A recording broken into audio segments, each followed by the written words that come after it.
alunos, tudo bem com vocês? Sou a professora Kelly O'Hara, enfermeira, estou acompanhando a nossa disciplina de Anatomia e Fisiologia Humana 2.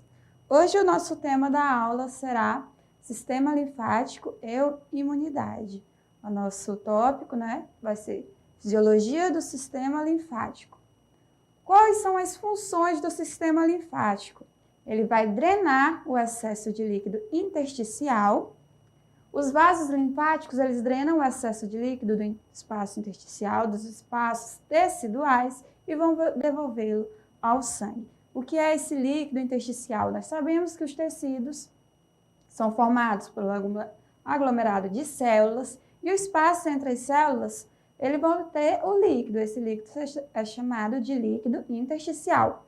Quando há um excesso do acúmulo de líquido intersticial, pode ocorrer o edema, certo? E o edema, ele vai ser esse acúmulo que pode trazer ali uma série de consequências para a circulação do indivíduo. O sistema imunológico vai fazer o papel de reabsorver, de drenar este excesso de líquido, evitando assim a formação do edema. Essa função vai conectá-lo intimamente ao sistema circulatório. Sem essa função, seria impossível a manutenção do volume de sangue circulante. Então, além deste papel na drenagem do líquido intersticial, ele também vai ajudar a manter o volume de sangue que está circulando em parâmetros normais, em parâmetros dinâmicos. Nós vamos querer um equilíbrio para que não haja esse excesso de volume. Vai também transportar os lipídios, que são oriundos da dieta. Os vasos linfáticos vão transformar os lipídios e vitaminas lipossolúveis, como A, D, E e K, que elas vão ser absorvidas pelo sistema digestório. Então, ao longo do sistema digestório, essas vitaminas que elas são adquiridas através da dieta, os vasos linfáticos vão fazer esta circulação delas ao longo do corpo. Ele também vai desempenhar respostas imunes, ele faz parte do sistema imunológico adaptativo. O tecido linfático ele vai iniciar respostas altamente específicas, que vão ser dirigidas contra micro-organismos ou células anormais específicas. Então, o que isso significa? Quando nós temos uma resposta específica do sistema imunológico, nós estamos falando de imunidade adaptativa. Então, ele vai estar trabalhando em conjunto, certo? Para respostas que são altamente específicas.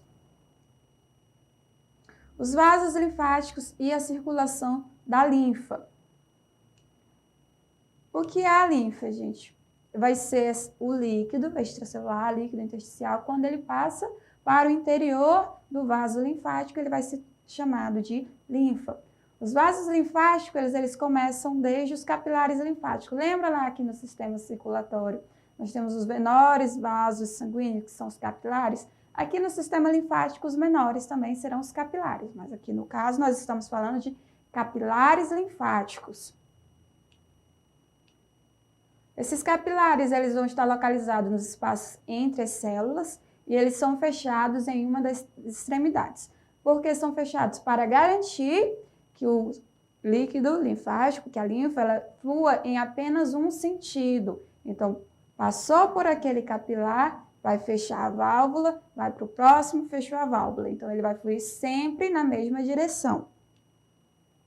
Assim, os capilares vão formar os vasos menores, não os capilares sanguíneos, eles formam as vênulas e as veias. Já no sistema linfático, ele vai formar os vasos linfáticos maiores. Então, nós temos os vasos de menor calibre, que são os capilares. Depois, eles vão convergindo, formando os vasos linfáticos maiores. Eles vão se assemelhar às pequenas veias. A diferença vai ser que as paredes serão mais finas e vão ter mais válvulas. Ao intervalo dos vasos linfáticos, a linfa vai fluir pelos linfonodos. O que são esses linfonodos? Eles vão ser órgãos encapsulados em forma de feijão, que eles consistem numa massa de linfócito B e T. O que é linfócito B e T? São células que elas também vão auxiliar no sistema imunológico adaptativo, Logo, quando estamos falando de sistema linfático, nós estamos falando das células linfóides, células linfócitos B e T.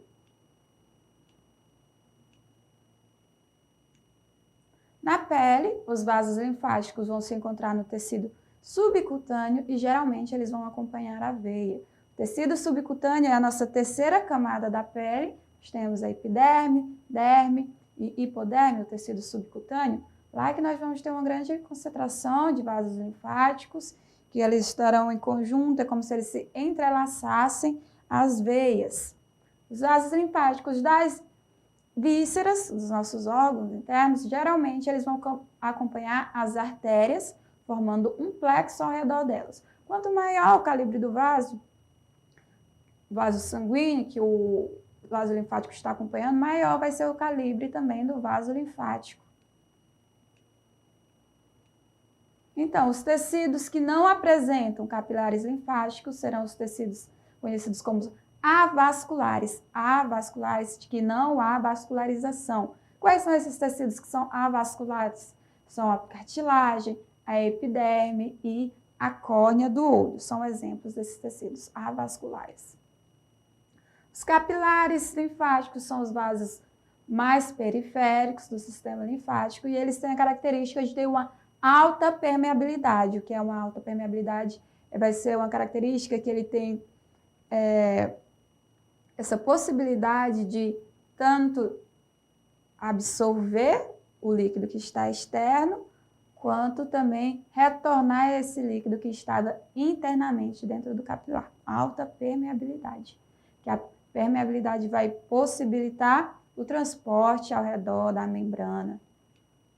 Ao redor não, desculpa. Através da membrana.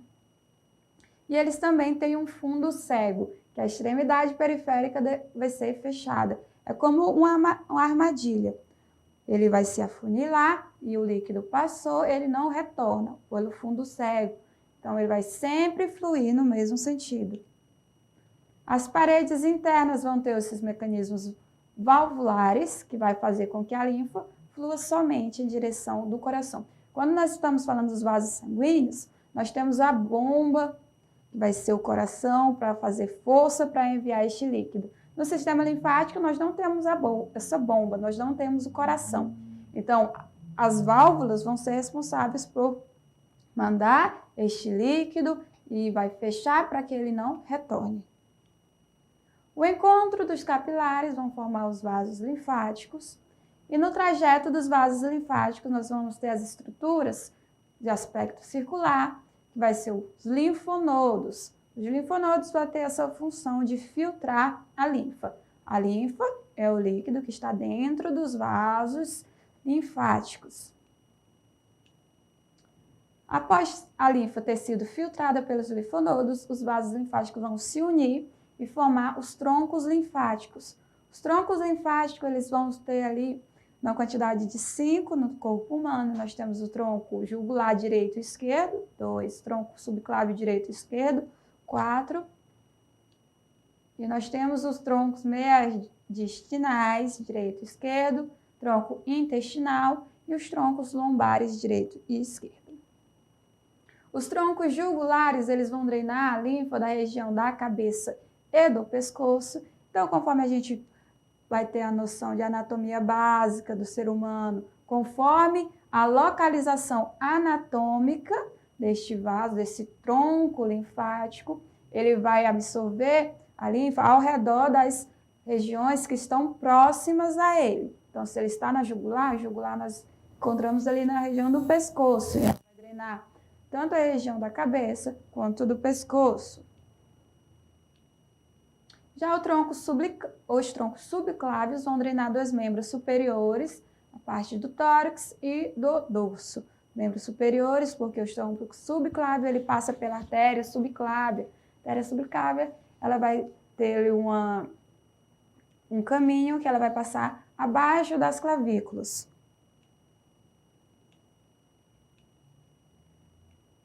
Nós temos os troncos lombares, que vão receber a linfa dos membros inferiores e de alguns órgãos pélvicos.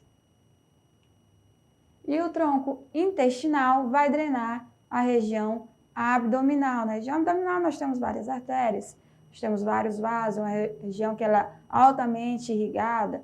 Então, nós precisamos deste tronco para absorver o líquido que está ali próximo. A linfa que ela vai chegar aos troncos, então ela vai ser drenada para 2 grandes ductos. Então, nós temos os capilares linfáticos, os vasos linfáticos que vão formar os troncos linfáticos. 2 troncos que eram 5, nós vamos formar 2 grandes ductos. Então, nós viemos da menor unidade para a maior. Os 2 grandes ductos, o ducto torácico, que ele vai ter início na cisterna do quilo, e não uma dilatação na região anterior à segunda vértebra lombar, certo? L2, quando nós formos das vértebras, elas vão ser divididas na parte da região lombar. A segunda vértebra vai ser chamada de L2. Então, o ducto torácico, ele vai ter o início na cisterna do quilo, uma dilatação na região anterior da segunda vértebra lombar. Quando nós falamos das vértebras da nossa coluna vertebral, elas vão ser divididas, vai ter C, L, S. Quando nós falamos da região lombar, ela vai ter a nomenclatura, né, de L, aí o número que vai seguir de acordo com a ordem que ela se encontra. Se a segunda vai ser L2. Ela vai receber a linfa proveniente do tronco lombar direito e esquerdo e do tronco intestinal. E esse ducto ainda recebe também o trajeto da linfa do tronco bronco, mediastinal esquerdo, jugular esquerdo e subclávio esquerdo, drenando o conteúdo da veia subclávia esquerda. Então, ela vai ajudar nos vasos, nos troncos que estão do lado esquerdo. E nós temos também o ducto linfático direito, que ele recebe menos linfa, que ele vai ser proveniente do tronco jugular direito,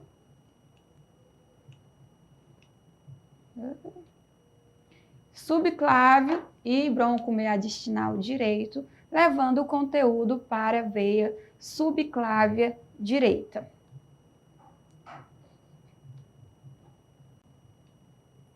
A linfa que vai chegar às veias subclávias vai ser misturada ao sangue venoso e volta a compor o plasma sanguíneo. Então, como que a gente vai entender? Nós temos o mecanismo de troca de nutrientes, a parte ali dos capilares sanguíneos, tecidos. Às vezes, conforme os tecidos vão absorvendo mais líquido, nós vamos ter um excesso de líquido intersticial. Quem vai fazer a absorção deste excesso de líquido intersticial? Os capilares linfáticos. A partir dos capilares vão formar os vasos linfáticos. Os vasos linfáticos vão mandar esta linfa, este líquido, para os troncos. A partir dos troncos, os ductos vão absorver, vai chegar até essa maior unidade do vaso, que serão os 2 ductos. Dos ductos, ele vai desaguar, por assim dizer, nas veias subclávias. Das veias subclávias, este líquido, esta linfa que foi drenada, ela vai ser retornada ao sangue venoso. Do sangue venoso, ela vai compor plasma sanguíneo. Plasma sanguíneo é a parte líquida do sangue. A partir daí, então, ele retornou à circulação sanguínea, ele vai ser filtrado junto ao sangue para ser excretado depois filtragem renal. Então, relembrando a função principal lá do sistema linfático, drenar o excesso de líquido intersticial, que vai ajudar a manter uma hemostasia, o controle do volume de sangue circulante, esse volume de sangue circulante, para que não haja excessos, para que não haja uma hipervolemia sanguínea. Também ele vai ajudar na resposta do sistema imunológico adaptativo, conforme nós temos os linfócitos B e T que vão se encontrar nos linfonodos, certo? Agradeço a presença de todos e até a nossa próxima aula.